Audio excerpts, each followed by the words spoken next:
最近慈济相关的争议不断，先是有导演指控大爱电视台内部制作流程很有问题，之后又有画家爆料慈济侵犯他的智慧财产权。对于这些争议呢，不少网友却说慈济不意外，这究竟是怎么一回事？为什么许多人不太喜欢慈济？今天就让我们一起来聊聊慈济吧。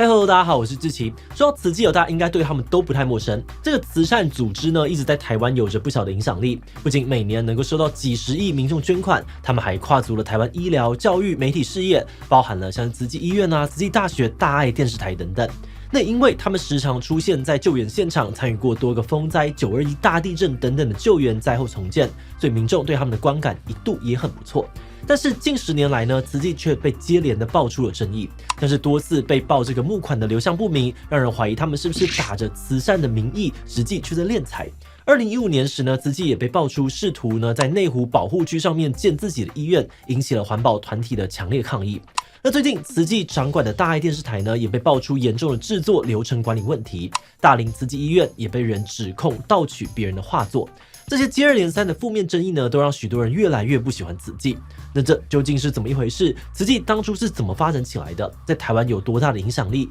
曾被爆出哪些争议？为什么许多人不喜欢慈济？不过，在开始今天讨论之前，先让我们进入到工商服务时间。你知道吗？是先做出了风之谷吉卜力工作室才成立的哦。王虫眼睛从蓝转红的每一幕都是上百张原画的堆叠。纳乌西卡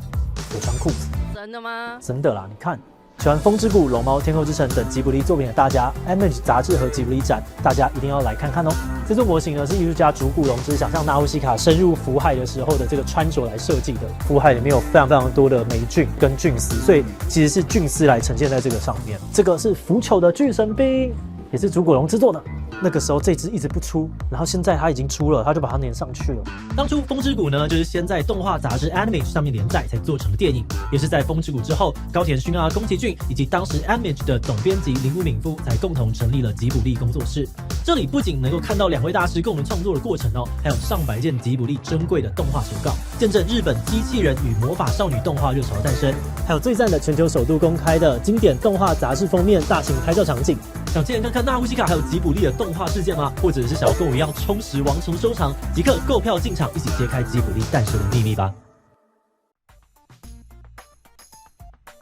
慈济是在1966年由证严法师创立的。证严法师呢，原本俗名叫做王景云，因为呢早年的家族变故还有亲友的逝去，他感到人生无常，并在26岁时毅然出家，成为了一名比丘尼。他本人说，之所以会创立慈济呢，是因为当时他在花莲凤林镇的一家诊所的地上看到一滩血，经过别人的转述，得知原来是有一名原住民妇人因为无法负担医药费而遭到了医院拒收，回途的过程当中不幸身亡。这事情促使他成立慈济哦，希望能够用大家捐助的善款帮助到没钱看病需要帮助的人。不过关于这个起源故事呢，其实也有一些争议哦。2003年时，凤林镇医师庄汝贵的子女呢，认为这个故事当中提到的拒收病人的医师是在影射他们的父亲。他们说实际上没有发生过这样子的事情，慈济却到处宣传这个故事。于是他们对证严法师提起了刑事还有民事诉讼，状告他毁坏声誉。最终呢，证严法师在刑事的部分获判无罪，但在民事部分，法官比对各证人的说法之后，认为慈济说的版本的部分细节有所夸大，不够严谨，因此判证严败诉。那虽然这个创立故事呢有些争议哦，但是慈济创办之后就一直有源源不断的这个民众加入慈济，成为志工，慈济的规模也逐步的扩大。在刚创立之初呢，慈济只有30多位的家庭主妇加入。那虽然人不多，证严法师呢仍鼓励大家可以每天存5毛钱，积少成多行善。这种成本不高、人人可参与的方式，逐渐吸引了更多的平民参与。慈济也拥有了第一批稳定的支持者，还有志工。而同一时期呢，慈济也成立了平民失医义诊所，开始在花莲地区提供义诊服务，逐渐在花莲当地打响名声。那有了一定的影响力之后，慈济从1972年开始筹建花莲慈济医院，并最终呢在1986年建成。这座医院也成为了东台湾第一座大型现代化医院。当时慈济医院呢还提出了看病住院不收保证金，开台湾先例，赢得了当地许多民众的好感。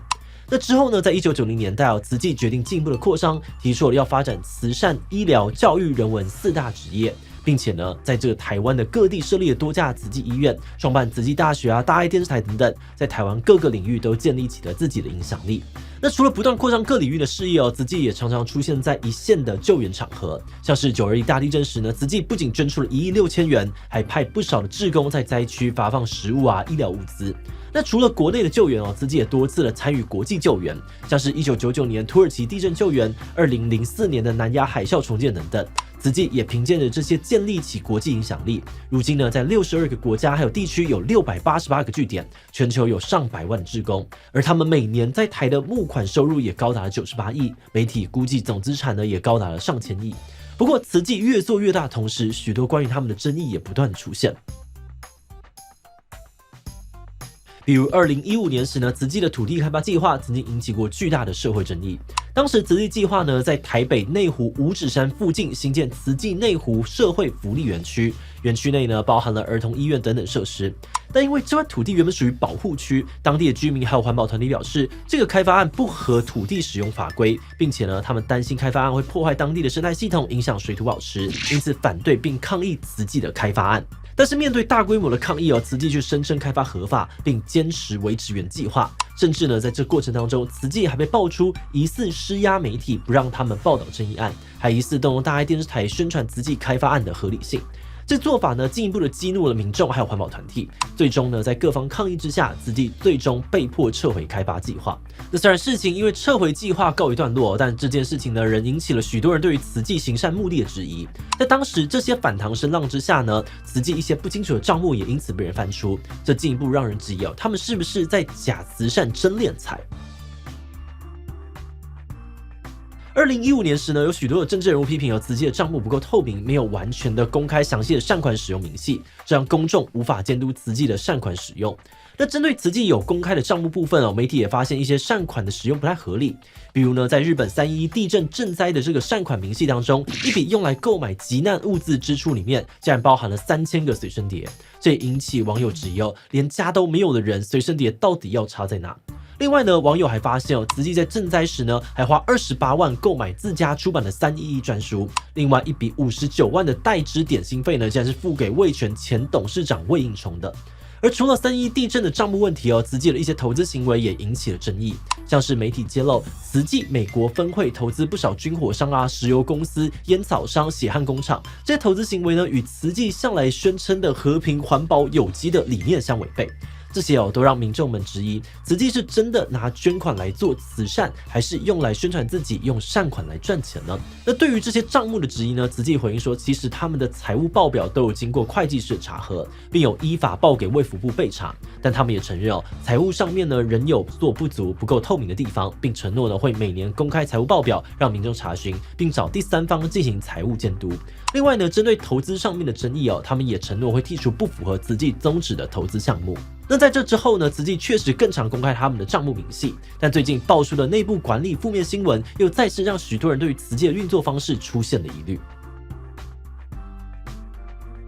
最近接连爆出的争议呢，又再一次将慈济推向了风口浪尖。先是导演陈宝中发文控诉，在拍摄电视剧《姐的魔法厨房》时，大爱电视台在拍摄进度已经接近一半的时候，突然通知剧组停拍，并表示不会复拍，并使剧组陷入了财务的困境。对此呢，大爱电视台回应说，他们只是依照合约办事，但陈宝中认为这个合约本身就极不公平，是霸王条款。之后呢，又有多位的导演出来揭露大爱电视台内部管理很有问题，不只存在派系的斗争，还有严重的红包文化。导演呢，在拍摄的时候也常受到非专业背景的制作人干预。那这波大爱电视台的争议尚未平息另外一边，这个作家苦苓呢，还有画家李建仪也出来指控大林慈济医院在与他们的合作过程当中，未经同意就窃取他们创作的智慧财产。李建仪说，他曾经为慈济创作一幅大幅的油画，但在未完成的情况之下，慈济便以经费不足为由终止合作，并委托他人完成该作品。而这幅最终的壁画呢，与他的原创设计完全相同。那对于盗画的指控，大林慈济医院的回应是，这个壁画并不是盗图，而是依据李教授的原创作品进一步临摹制作完成的。这自我们研究慈济的崛起故事和一些争议之后呢，我们觉得之所以他们会被许多人不喜欢，这可能是多个因素造成的。一方面大家对于慈善组织呢，其实有着很高的期待，因为这些人其实是承载着我们的善意，我们希望他可以协助我们去帮助真的有需要的人。尤其他们今天能够壮大都是仰赖大家的信任跟捐款，但如今他们在台湾国际社会上面的影响力不断提升，同时相应的公开透明的管理制度就好像没有跟着建立，快速发展起来。而后续呢，爆出很多的负面新闻，再加上账务的资讯不够透明那个信任感呢，可能就因此降低，甚至转变成厌恶的感觉。那以我们的角度来看其实我们在写这集的时候，也看到很多人说他确实受到了慈济的帮助，慈济常年来的努力也确实为台湾带来贡献。那么觉得现在慈济这样子的发展呢，可能也不是一开始想要做好事的证严法师想要看到的结果。所以我们感觉慈济可能确实需要考虑调整营运的方式，并且呢，试着重新慢慢建立起大众的信任。好的，那今天的最后，我们也想来问大家，你对于慈济的观感如何呢？还不错，觉得他们确实做了不少好事。B 不喜欢他们是假慈善真敛财。C 比较复杂他们确实想要做好事，但运作的方式有很多的疑虑。D 其他留言分享你的想法吧。最后，如果你喜欢今天的影片，欢迎分享出去，让更多人知道慈济的崛起与争议。此外呢，也可以点击这个地方看特蕾莎修女以及921大地震。那么今天的这一期就到这边告一段落，我们就明晚再见喽。